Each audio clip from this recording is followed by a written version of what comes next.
Amigos, buenas tardes. Vamos con el desarrollo de las noticias. El presidente Daniel Noboa entregó más de 18.000 chalecos y 7.000 pistolas 9 milímetros a la Policía Nacional. Esto para cubrir el déficit de equipamiento que tiene la institución. Además, en el acto, el primer mandatario insistió en que la consulta popular es la clave para fortalecer el trabajo de policías y militares. La mañana de este lunes, en una corta ceremonia, el primer mandatario entregó 18.787 chalecos antibalas para los ejes preventivo e investigativo y 7.193 pistolas 9 milímetros marca Glock, comprometiéndose así a reducir el déficit de armas y equipamiento que tenía la institución. Esta es la muestra del respaldo que ustedes tienen de parte del gobierno. Trabajando hombro a hombro con las Fuerzas Armadas, ustedes han realizado una labor sin precedentes en la historia del país. Estos recursos logísticos hoy entregados son parte del cumplimiento del compromiso del gobierno nacional con la seguridad de nuestros policías y por ende de todos los ecuatorianos. Por ello, es importante agradecer el esfuerzo económico. Los policías que recibirán esta dotación están principalmente en las provincias de Guayas, Esmeraldas y Manabí, mientras que en los próximos días se espera la entrega de 32.000 chalecos balísticos más. Completaríamos el total de los servidores policiales que necesitan el chaleco balístico. Estos chalecos de fabricación americana tienen una vida útil de hasta 20 años, mientras que las armas están diseñadas para hasta 10.000 disparos. El presidente aprovechó el acto para insistir a los ecuatorianos a que apoyen la consulta popular. Hoy podemos decir que los ciudadanos pueden transitar en las calles con mayor tranquilidad, que pueden abrir sus negocios con más confianza. Esa paz reactiva la economía, pero debemos asegurar que esa paz sea duradera. No podemos bajar la guardia, por eso el pueblo ecuatoriano debe manifestarse con la misma decisión y firmeza en las urnas el próximo 21 de abril. Se refirió también a su decisión de eliminar los denominados sueldos dorados, a los que dijo otros presidentes prefirieron hacer caso omiso. Que ningún funcionario público gane más que el presidente, como sucedía en el viejo Ecuador de violencia, privilegios y donde el presidente prefería mirar a otro lado antes de enfrentar los problemas con decisión. Esta es una misión de largo aliento. Según él, será el respaldo de la ciudadanía el que marque la diferencia.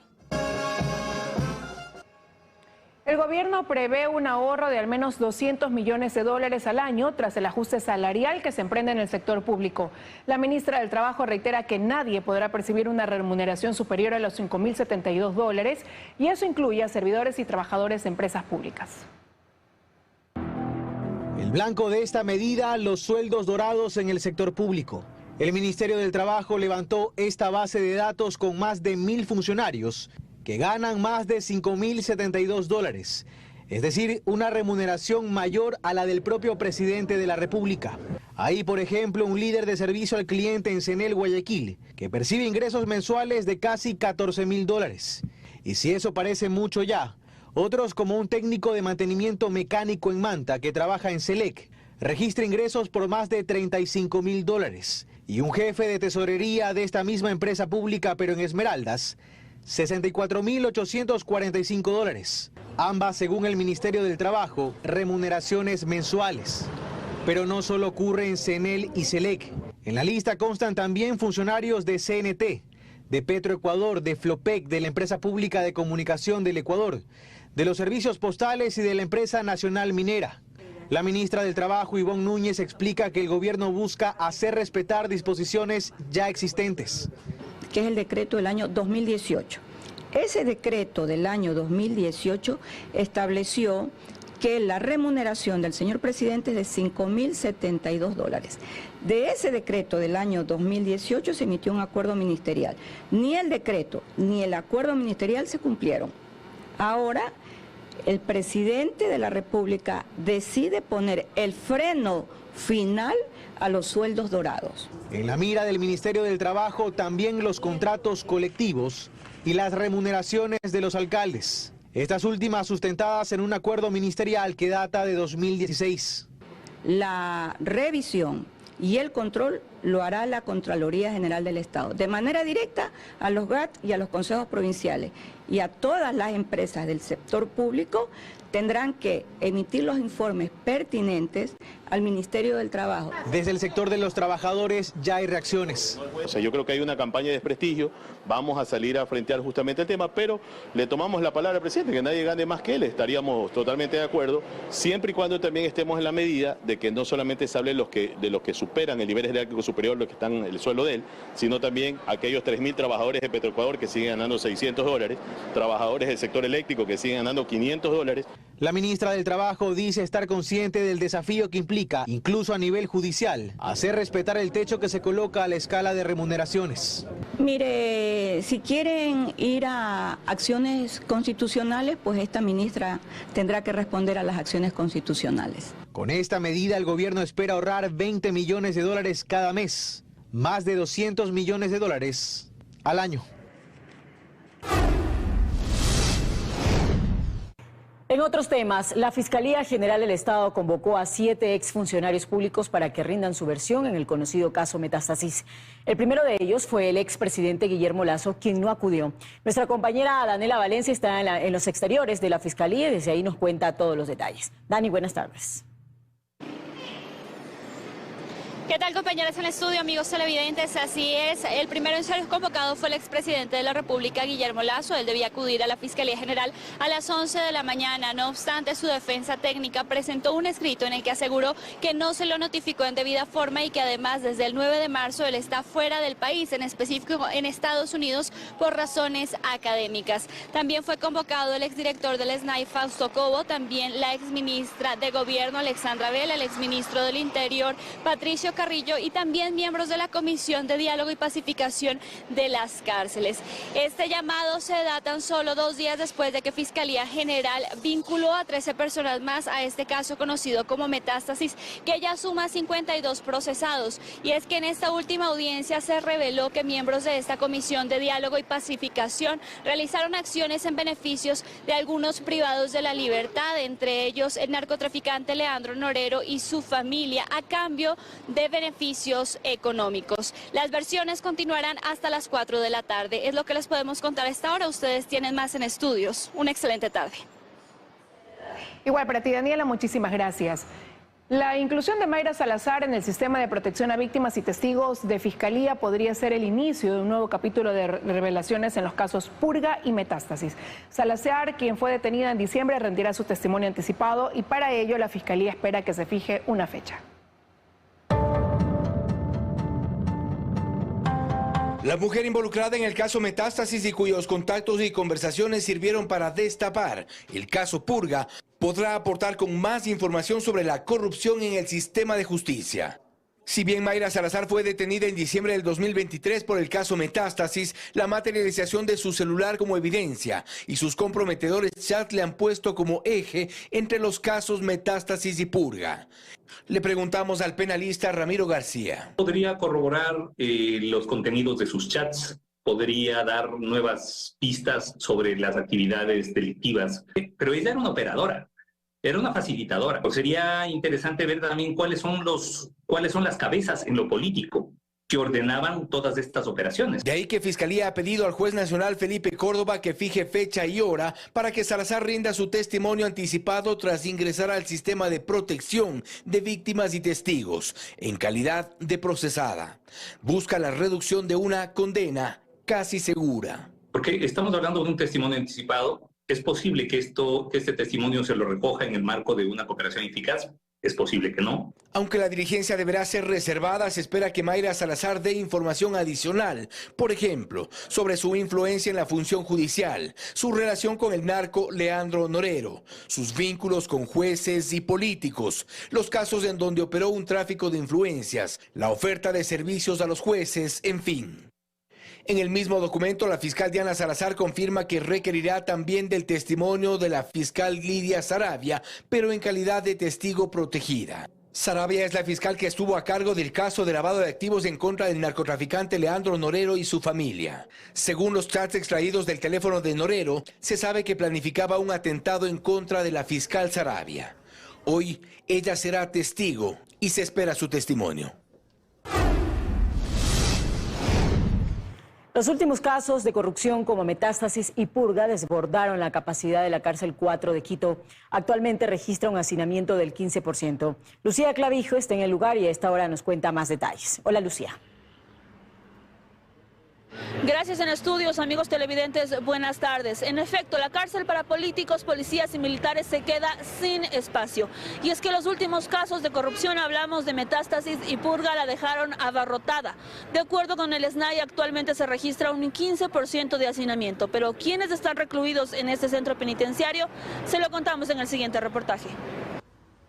En esta casa de 2 plantas adaptada, ubicada frente a un centro comercial, es donde funciona la cárcel 4 al norte de Quito. Este centro de reclusión, conocido históricamente por sus privilegios, fue creado en 1994 para policías, militares y exfuncionarios públicos, en la que hoy están detenidas 73 personas, pese a que su capacidad es únicamente para 64. Lastimosamente, por los últimos acontecimientos que ha vivido el país, ha sobrepasado en un 15% de hacinamiento. Los más recientes huéspedes corresponden precisamente a uno de los casos que sacudió hasta las más altas esferas del sistema de justicia, Metástasis. El expresidente del Consejo de la Judicatura, Wilman Terán, comparte celda con los exjueces Emerson Curipayo y Carlos Zambrano, pero también estuvieron ahí los procesados por el caso Purga, como Pablo Muentes, ex legislador del Partido Social Cristiano, su primo Fausto Alarcón o el juez Johan Marfetán, acusado de recibir sobornos que alcanzaron los $140.000. Junto a ellos están también el ex legislador de Pachacutic, Peter Calo, sentenciado a prisión por la violación de una mujer de 19 años, o Germán Cázares por el asesinato de su esposa María Belén Bernal. Incluso uno de los señalados como autores materiales del asesinato de Fernando Villavicencio está en ese lugar. Este momento están mezclados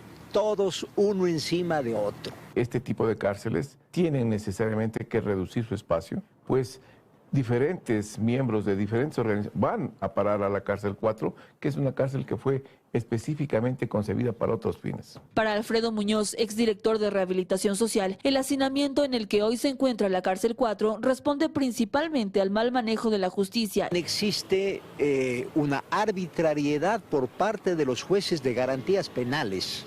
Él no está facultado a obligarle a que le lleve a un detenido a un centro o a otro centro. Son los jueces de garantías penitenciarias. Al problema de hacinamiento se suma también que en los últimos 5 años no se realizaron intervenciones en su interior, hasta este último sábado en el que se decomisaron armas blancas y otros objetos prohibidos. Y que hoy no nos hagamos los sorprendidos de lo que encontramos. No se quería, no había la voluntad, la decisión política. En la cárcel 4 también estuvieron recluidos expresidentes como Lucio Gutiérrez o Fabián Alarcón, pero también el ex vicepresidente Jorge Glass y Daniel Salcedo, quien por pedido de fiscalía hoy está en la cárcel de La Tacunga. Y bien, solo para recordar, la última intervención que se realizó en esta cárcel fue el sábado, en el que participaron 100 policías y 208 militares. Se decomisaron un sinnúmero de objetos prohibidos, como electrodomésticos, armas blancas e incluso módems para internet. Con esta información regreso a estudios. Muy buenas tardes. Buenas tardes, Lucía. Gracias por ese informe. La declaratoria de emergencia en la Corte Provincial del Guayas no abona para salir de la crisis de magistrados ni la depuración del sistema. Hacemos contacto con Astrid Singre, ella está en el centro de Guayaquil. Hola, Astrid. ¿Qué tal? Buenas tardes. La Corte Provincial del Guayas atiende a sus usuarios de la función judicial en emergencia y en incertidumbre.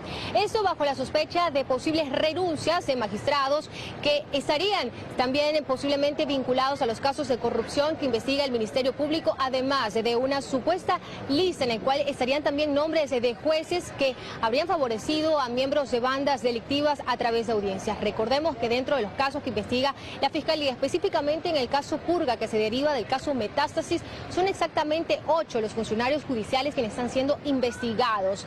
11 días después de este procedimiento, de estas investigaciones que iniciaron, el Consejo de la Judicatura al mando de Álvaro Román ha decidido suspender a 7 jueces y a un secretario de la Corte Provincial de El Guayas. Esto sin especificar quiénes van a reemplazar a estos jueces en los tribunales. En total, el Consejo de la Judicatura en el 2023 llegó a sancionar a 100 189 funcionarios judiciales por faltas graves y leves y logró destituir por faltas gravísimas a 80 magistrados. Esa es la información que se desarrolla en la Corte Provincial del Guayas dentro de un contexto en el cual también su ex presidente de la Corte Provincial del Guayas terminó renunciando a su cargo por posibles vinculaciones también al caso Purga por parte de la Fiscalía General del Estado. Hasta aquí la información, compañeros, amigos televidentes. Ustedes continúan con más desde estudio. Tengan muy buenas tardes. Buenas tardes también para ti. Muchas gracias por la información. Amigos, ahora les contamos que el Consejo de la Judicatura presentó el nuevo reglamento para el concurso de jueces. Hay cambios importantes como la participación de expertos internacionales quienes vigilarán el proceso. Este lunes finalmente se dio a conocer el nuevo reglamento para el concurso de jueces nacionales que modificó el Consejo de la Judicatura con el fin de sanear el sistema de justicia que ha sido gravemente cuestionado en estos últimos años. Yo creo que la elección de los nuevos jueces para la Corte Nacional nos va a permitir legitimar su gestión, nos va a permitir mejorar la imagen que tiene la función judicial. En el texto hay 36 modificaciones respecto a la convocatoria, postulación, méritos, pruebas psicológicas, exámenes de confianza, oposición, audiencia pública e impugnación. Participaron delegados de los gremios, de los colegios de abogados, de organizaciones sociales, tanto de las mujeres como de aquellas que trabajan por el sector justicia y también líderes de opinión que están siempre interesados. Lo que más resalta de este nuevo reglamento es lo mencionado en el artículo 26 que señala la importancia de elegir por igual a los postulantes que vengan de la academia, de libre ejercicio y los que son de carrera. El reglamento del proceso anterior contemplaba una valoración adicional a quien provenía de la función judicial. Eso, tengo entendido, fue lo que equiparó. Mientras que en el artículo 29 y 30 se señala que el Pleno del Consejo de la Judicatura conformará y designará los tribunales de recalificación con miembros que vengan de la academia, ex jueces y profesionales reconocidos. Por otro lado, se trabajó en el tema de paridad que no estaba antes contemplado en el reglamento, con el objeto de garantizar la presencia de las mujeres en la Corte Nacional de Justicia. También se menciona que se incorporarán expertos internacionales para garantizar un proceso transparente de la selección de jueces. La impugnación va a ser un aspecto sustancial para que la ciudadanía pudiera, en el caso de que tenga elementos, criticar, observar algún candidato por situaciones de probidad. Y aunque no se incorporó en el texto, la Judicatura analiza la posibilidad de incluir algunos otros requisitos como, por ejemplo, realizarles exámenes toxicológicos a los postulantes que cumplan con la prueba del polígrafo y que se realice un análisis de sus bienes y patrimonios. Estas sugerencias la han hecho varios gremios, como el Colegio de Abogados de Pichincha.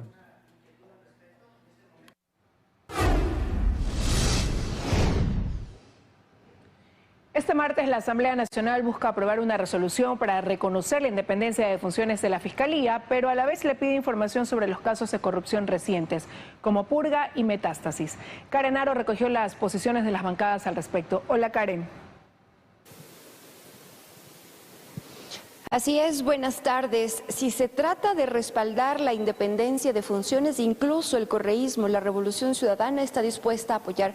Al menos así lo han dicho este lunes aquí en el Legislativo, tomando en cuenta que el Pleno de la Asamblea está convocado para la tarde de este martes para tratar una resolución que se incluyó justamente por el presidente en el orden del día para respaldar este proceso que ha realizado la Fiscal General del Estado con las diferentes investigaciones, tanto como Purga y también como el caso Metástasis.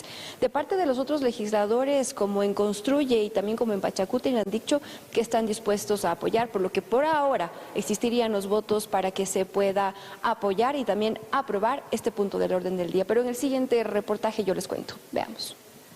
Por favor, su jefe. Tras los intentos fallidos de Construye de incluir en el orden del día del Pleno de la Asamblea una moción para respaldar a la fiscal Diana Salazar, el presidente Henry Kronfle finalmente lo hizo. El documento dice reconocer la independencia de funciones, pero también solicitar información sobre la investigación que involucra al expresidente Guillermo Lasso y a los vocales Murillo y Morillo, propuesta que despierta sospechas en Construye. Es que se pretende diluir la atención de la opinión pública en relación a los casos purga y metástasis, y que precisamente vienen a vincular directamente dos personajes políticos, exlegisladores de la bancada de la Revolución Ciudadana y también de la bancada del Partido Social Cristiano. En el correísmo esta moción podría encontrar apoyo solo si es que se deja claro que es a la independencia de funciones y no solo al trabajo que, dicen la fiscal Diana Salazar, está obligada a hacer. En principio estaríamos de acuerdo, porque como les digo, ¿cómo oponerse si somos partidarios de la independencia de funciones? Y pedir información, por supuesto, en calidad de asambleístas, podemos pedir información, es parte de nuestra tarea de fiscalizar. Habrá respaldo, dicen en ADN. Y más aún es importante que haya este respaldo porque estamos viendo que hay asambleístas, exasambleístas que estuvieron involucrados. En Pachacutic también hay apoyo. Aseguran que la información que se solicite deberá esclarecer la vinculación de exasambleístas en el caso Purga. Por eso planteamos que debe haber una depuración de todo el sistema de administración de justicia. Hay jueces buenos, ellos tendrán que seguir trabajando ahí, pero los malos, los corruptos, esos merecen estar donde corresponde, en la cárcel. En la resolución, además, la Asamblea busca rechazar todo acto de violencia en contra de los operadores de justicia que han intervenido en dichos casos. Y bien, para finalizar, contarles también que en el pleno de este martes está incluido en el orden del día el tratamiento a la proforma presupuestaria enviada por el presidente de la República, Daniel Noboa. Aquí hay que recordar que el pleno lo que hace es aprobarla y también incluir ciertas observaciones que se han hecho en la Comisión de Régimen Económico, las cuales no son vinculantes para la aplicación de esta proforma. Es la información a esta hora. Continúan ustedes. Buenas tardes. Buena tarde también para ti, Karen. Estamos de regreso con más información. Los cambios en la integración del directorio del IES aprobados por la Asamblea requieren de un manejo técnico ausente de la política, aseguran expertos en este tema. Para que el fondo de pensiones sea sostenible, se necesitan al menos 8 aportantes por cada jubilado, según acotan especialistas. Surgen reacciones luego de que la Asamblea aprobara el proyecto de reforma a la Ley de Seguridad Social que cambia la conformación del Consejo Directivo del IES de 3 a 5 integrantes. Con este cambio se plantea que exista un representante por los afiliados en relación de dependencia, los afiliados sin relación de dependencia, los jubilados, los empleados y el Ejecutivo. Especialistas en el tema aseguran que aunque la composición del Consejo no es lo primordial por el momento, se requiere de un manejo técnico ausente de la política. Habría que pensar mucho más, no solo quién tiene la mayoría, sino en el profesionalismo, en la independencia, en la integridad ética, en la ausencia de conflicto de intereses y en las destrezas y habilidades y capacidades y experticias de los miembros. Mantener el fondo de pensiones sostenible fue otro de los temas tratados en el programa de entrevistas Hora 25. Los especialistas acotan que se requieren de al menos 8 aportantes por cada jubilado. Actualmente existen 5 aportantes por jubilado. Los ingresos por aportaciones suman 3.300 millones de dólares al año, mientras que los pagos en pensiones son alrededor de 6.500 millones al año. Pero lo que nosotros necesitamos que el gobierno nos pague para completar y dar las prestaciones de salud son 900 millones de dólares. En el IES los aportantes crecieron apenas en 1%, mientras que los pensionistas aumentaron en un 11%. Eso es terrible, eso es gravísimo. Como la economía está estancada, no existe trabajo, no se incorporan nuevos afiliados, las pensiones son altas con relación al aporte. Falencias que se deben corregir porque están desfinanciando el sistema de pensiones, aseguran los expertos.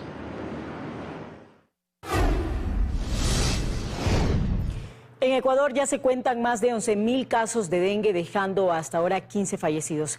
María Mercedes Pesantes nos tiene más detalles de esta enfermedad que se ha extendido a más países de Latinoamérica.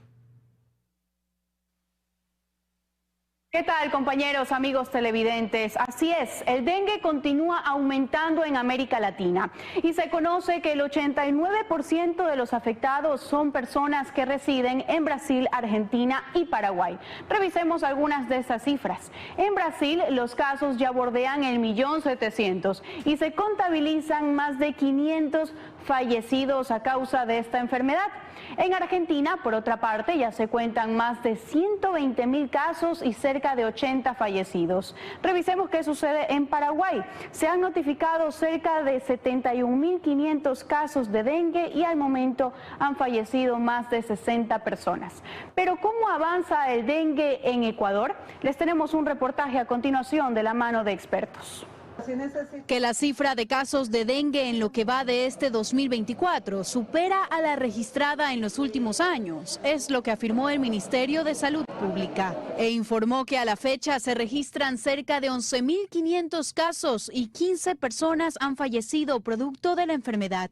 El doctor Federico Cabrera, epidemiólogo especialista en enfermedades tropicales, explica a qué se debe este rápido aumento. Las lluvias que han habido aquí en el Ecuador, sobre todo en la costa, ha hecho que se acumule más agua. Eso sumado a la falta de vigilancia de parte de la entidad rectora, el Ministerio de Salud Pública, en cuanto a fumigación. Se conoce que en Ecuador circulan 3 de los 4 serotipos del virus. Uno de estos es nuevo en el país y solo se ha registrado en Esmeraldas y Cotopaxi. Como yo le digo, en otros países de América, como Colombia, en Brasil, hay dengue. La gente viaja, va a otro país y en el otro país desarrollan los síntomas. La provincia en la que más casos se registra es Santo Domingo de los Áchilas. Le sigue Manabí, Los Ríos, El Oro y Guayas. En Guayas, específicamente en Guayaquil, la autoridad de salud afirma estar tomando medidas para contener la enfermedad. Nosotros estamos como municipio haciendo las campañas de fumigación, se mantienen campañas, han aumentado las peticiones de la fumigación, estamos haciendo todo lo posible para cubrir todas las zonas. Los síntomas característicos del dengue son fiebre moderada a alta, dolor de cabeza intenso, dolor detrás de los ojos, dolor muscular y en articulaciones, y sarpullidos en algunos casos. Lo que yo sí le recomendaría a la población es que en casos de fiebre tomen mucho líquido y consulten a su médico. Cabe destacar que el mosquito que transmite el dengue de la especie Aedes aegypti solo se reproduce en agua limpia estancada. De ahí que se recomienda eliminar y evitar los depósitos de agua y eliminar la que permanece tanto en llantas, botellas y macetas. Luego de 30 años en Guayaquil se registran temperaturas que pasan los 35 grados centígrados. El INAMI señala que el escenario se mantendrá hasta el martes. A 25 el agua, a 25 el agua. Ante las altas temperaturas que soporta Guayaquil, el comercio sale beneficiado. Sí, por la calor que hace, por eso se está viendo bastante agua. La venta de bebidas en las calles aumentó. Bastante por el calor. ¿Hasta cuántos vasos está vendiendo? Unos 100 vasos más o menos. Harto calor, nos ahogamos. Lo mismo el comercio de artículos como ventiladores. En este local ubicado en las calles Olmedo y Malecón, en la bahía de Guayaquil, solo el domingo su propietario vendió 50. Mientras que en otros puestos de venta de aires acondicionados entre sábado y domingo vendieron hasta 40. ¿Y cuánto está saliendo un aire? Más o menos como unos 300 o 400, algo así. En la urbe porteña los ciudadanos caminan con botellas de agua en la mano, también con sombrillas y gorras. Hay que ponerme el paraguas porque el sol está insoportable, no se puede. Para quienes trabajan en oficinas no es una opción usar ropa ligera. Toca, sí, pero está insoportable la calor. Los abogados tenemos que andar con terno. Sofocado está. Sí, así. Y es que el puerto principal experimenta la temperatura más elevada de los últimos 30 años.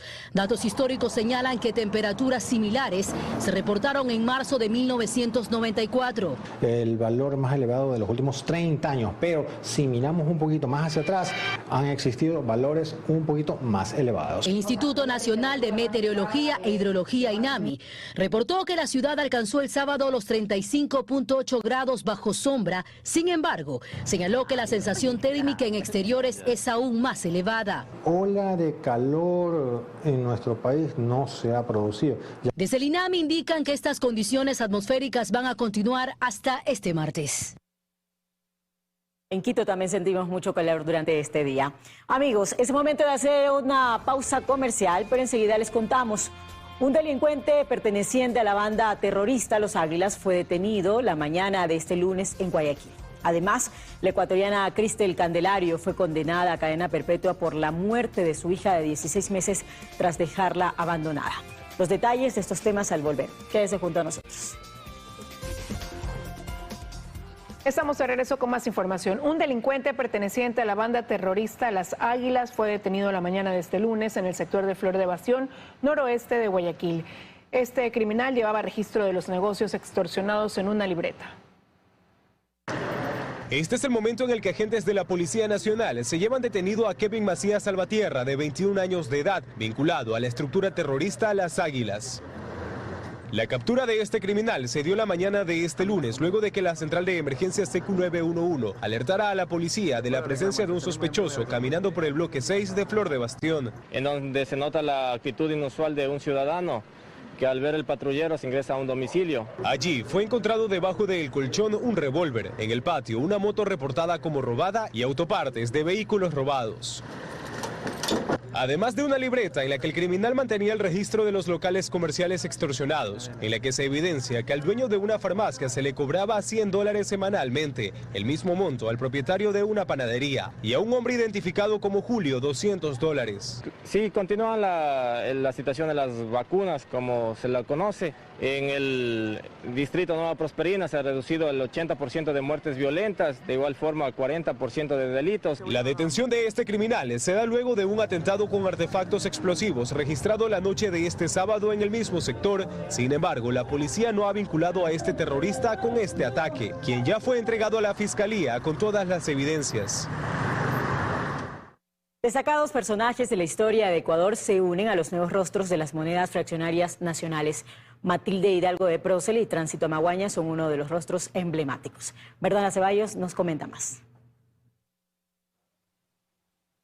Compañeros, ¿qué tal? 8 son los personajes que se unen a los nuevos rostros de las monedas fraccionarias nacionales. El rostro de Matilde Hidalgo de Prócer, el protagonista de la primera conquista femenina en el campo educativo, profesional, electoral y político del Ecuador, estará en la moneda de 50 centavos. Al igual que Tránsito a Maguaña, líder que defendió los derechos de los pueblos indígenas del país. El rostro del exfutbolista ecuatoriano Alberto Spencer estará en la moneda de 25 centavos, al igual que Osvaldo Guayas Amini, pintor y dibujante. El rostro del novelista ecuatoriano Jorge Casa también constará en esta moneda fraccionaria nacional.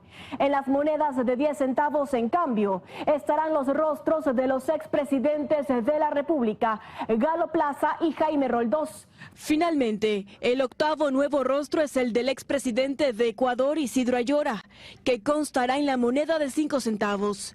Estas monedas fraccionarias nacionales ya están en circulación, de acuerdo al Banco Central.